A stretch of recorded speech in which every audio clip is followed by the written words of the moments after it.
नमस्कार दोस्तों, मैं हूं आपका दोस्त और आप सुन रहे हैं हॉरर पॉडकास्ट। आज जो कहानी मैं आपको सुनाने जा रहा हूं, वह कहानी मुझे उत्तर प्रदेश के एक छोटे से गांव से भेजी गई थी। कहानी भेजने वाले ने कहा था, भैया अगर आप इस कहानी को सुनाई तो मेरा नाम मत बताना, क्योंकि आज भी उस गाँव में लोग उस जगह के पास जाने से डरते हैं। और सच कहूँ, जब मैंने ये कहानी पढ़ी तो मेरे भी रोंगटे खड़े हो गए। तो दोस्तों, लाइट बंद कर लीजिए, हेडफोन लगा लीजिए और तैयार हो जाइए आज की डरावनी कहानी के लिए। ये घटना करीब 15 साल पहले की है। उत्तर प्रदेश के एक छोटे से गांव में राघव नाम का एक लड़का रहता था। गांव छोटा था, चारों तरफ खेत और खेतों के बीच एक पुराना रास्ता। उस रास्ते के किनारे एक बहुत पुराना कुआं था। उस कुएं के बारे में गांव में एक अजीब बात मशहूर थी। गांव वाले कहते थे, रात के बाद उस कुएं के पास मत जाना, लेकिन कोई साफ साफ कारण नहीं बताता था। जब भी कोई पूछता, लोग बस इतना कहते, वहां कुछ ठीक नहीं है। राघव को ऐसी बातों पर भरोसा नहीं था। उसे लगता था कि ये सब बस गांव वालों की बनाई हुई कहानियां हैं।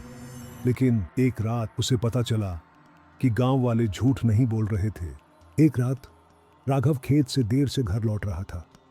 समय करीब रात के 11 बजे का था। चारों तरफ सन्नाटा था, सिर्फ हवा चलने की आवाज और कभी कभी झींगुरों की आवाज।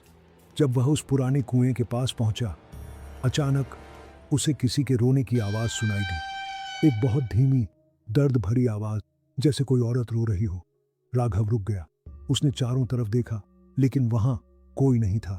उसने सोचा, शायद उसे भ्रम हुआ है। वह आगे बढ़ने ही वाला था कि फिर से वही आवाज आई, इस बार और साफ, बचाओ। राघव का दिल जोर से धड़कने लगा। आवाज सीधे कुएं के अंदर से आ रही थी। राघव धीरे धीरे कुएं के पास गया। उसने अंदर झांका। अंदर बिल्कुल अंधेरा था, कुछ भी दिखाई नहीं दे रहा था। फिर अचानक उसे लगा जैसे कुएं के अंदर कुछ हिल रहा है। राघव ने मोबाइल की टॉर्च जलाई।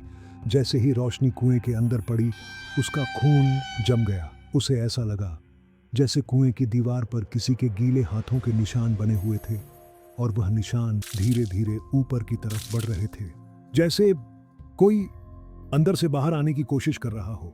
राघव घबरा गया।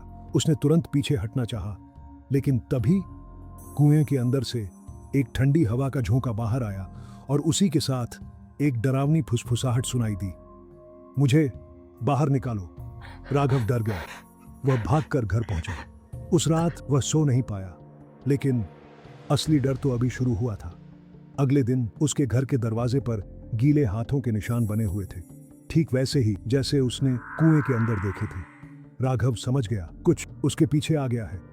उस रात जब वह सो रहा था, उसे लगा कोई उसके कमरे में चल रहा है। धीरे धीरे फर्श पर गीले पैरों की आवाज, छप छप छप।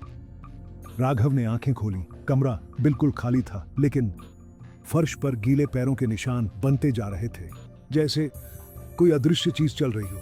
और वह निशान धीरे धीरे उसके बिस्तर की तरफ आ रहे थे। अगली सुबह राघव ने गांव के एक बूढ़े आदमी से बात की।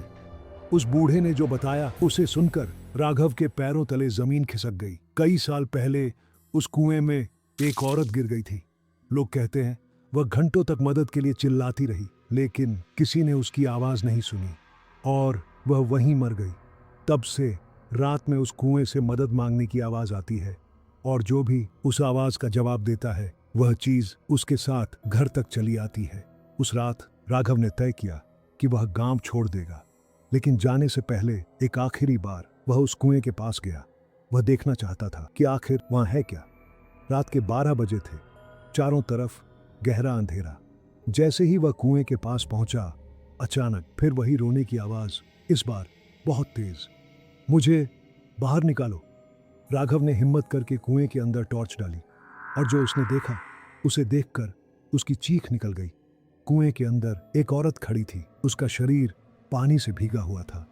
उसके लंबे बाल चेहरे पर चिपके हुए थे और उसकी आंखें सीधे राघव को घूर रही थीं। फिर वह धीरे धीरे ऊपर चढ़ने लगी, कुएं की दीवार पर उसी गीले हाथों से, धीरे धीरे धीरे धीरे। और फिर उसने कुएं के किनारे से अपना हाथ बाहर निकाल दिया और फुसफुसाई, अब तुम मुझे छोड़कर नहीं जा सकते।